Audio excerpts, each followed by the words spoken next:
বেগম খালেদা জিয়া স্বাধীনতা উত্তর বাংলাদেশের রাজনীতির এক আপোষহীন চরিত্র।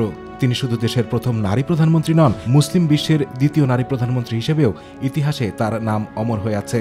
তার নেতৃত্বের মূল বৈশিষ্ট্য হল দৃঢ় সংকল্প, অপরাজেয় সাহস এবং দেশের গণতন্ত্র রক্ষায় অবিচল প্রতিশ্রুতি।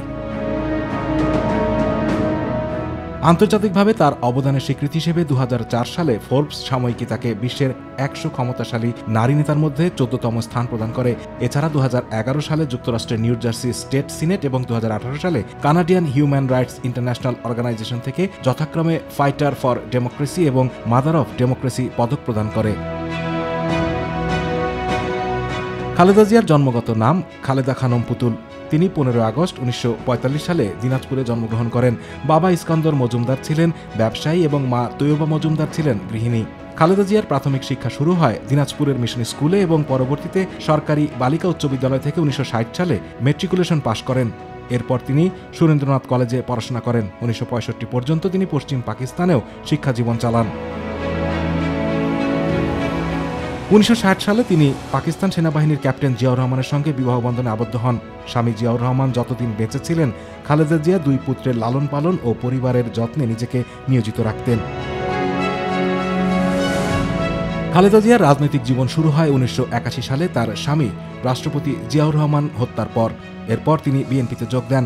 1983 সালে সিনিয়র ভাইস চেয়ারম্যান এবং 1984 সালে চেয়ারপারসন নির্বাচিত হন। তার নেতৃত্বে বিএনপি পূর্ণ বিকাশ লাভ করে এবং দেশের রাজনীতিতে শক্তিশালী অবস্থান গড়ে ওঠে। তিনি সেনা শাসনের বিরুদ্ধে গণতান্ত্রিক আন্দোলনে আপোষহীন নেতৃত্ব প্রদর্শন করেন।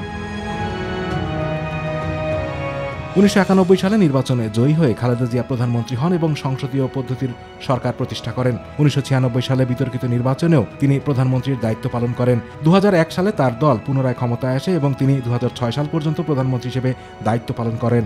তার মেয়াদকালে দেশ রাজনৈতিক, অর্থনৈতিক ও সামাজিক চ্যালেঞ্জের মুখোমুখি হয়, তবুও তিনি কোনো সিদ্ধান্তে আপোষ করেননি। রাজনৈতিক জীবনে তিনি বিভিন্ন সময় ষড়যন্ত্র এবং রাজনৈতিক প্রতিহিংসার শিকার হন। 2007 সালে তত্ত্বাবধায়ক সরকারের সময় দুর্নীতির অভিযোগে আটক হন। 2018 সালে জিয়া অরফানেজ ট্রাস্ট ও জিয়া চ্যারিটেবল ট্রাস্ট মামলায় দণ্ডিত হন। দীর্ঘ সময় কারাগারে থাকার পরেও তিনি কোনো রাজনৈতিক আপোষ করেননি।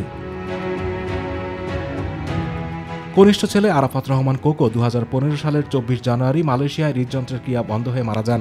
বড় ছেলে তারেক রহমান বর্তমানে বাংলাদেশ জাতীয়তাবাদী দলের ভারপ্রাপ্ত চেয়ারম্যান। 2020 সালে শর্ত সাপেক্ষে মুক্তি পান এই আপোষহীন নেত্রী। 2024 সালের ছাত্র জনতার গণ অভ্যুত্থান ও রাষ্ট্রপতির আদেশে সব মামলা থেকে খালাস পান। 2025 সালে আপিল বিভাগ ঘোষণা করে যে তার বিরুদ্ধে করা মামলা রাজনৈতিক প্রতিহিংসামূলক ও উদ্দেশ্য প্রণোদিত ছিল। খালেদা জিয়ার স্বাস্থ্য পরিস্থিতিও দীর্ঘদিন সংকটাপন্ন। তিনি কিডনি, যকৃত, হৃদরোগ, ডায়াবেটিস, রিউমাটেড আর্থ্রাইটিস সহ বিভিন্ন জটিলতায় ভুগেছেন। 2021 সালে করোনা ভাইরাসে আক্রান্ত হন। 2025 সালে উন্নত চিকিৎসার জন্য কাতারের বিশেষ এয়ার অ্যাম্বুলেন্সে লন্ডনে যান। খালেদা জিয়ার জীবন প্রমাণ করে যে সত্যিকারের নেত্রী সেই, যিনি ব্যক্তিগত বিপর্যয়, রাজনৈতিক ষড়যন্ত্র, সামাজিক চ্যালেঞ্জ এবং স্বাস্থ্য ঝুঁকির মধ্যেও আপোষহীন অবস্থায় ধরে রাখেন। শিক্ষা, পরিবার, নেতৃত্ব, আন্তর্জাতিক স্বীকৃতি, রাজনৈতিক সংগ্রাম এবং অদম্য সাহস সব মিলিয়ে বেগম খালেদা জিয়া বাংলাদেশের ইতিহাসে এক অপরাজেয় আপোষহীন নেত্রী হিসেবে পরিচিত। আতিকুর রহমান তিতাস, মাই টিভি।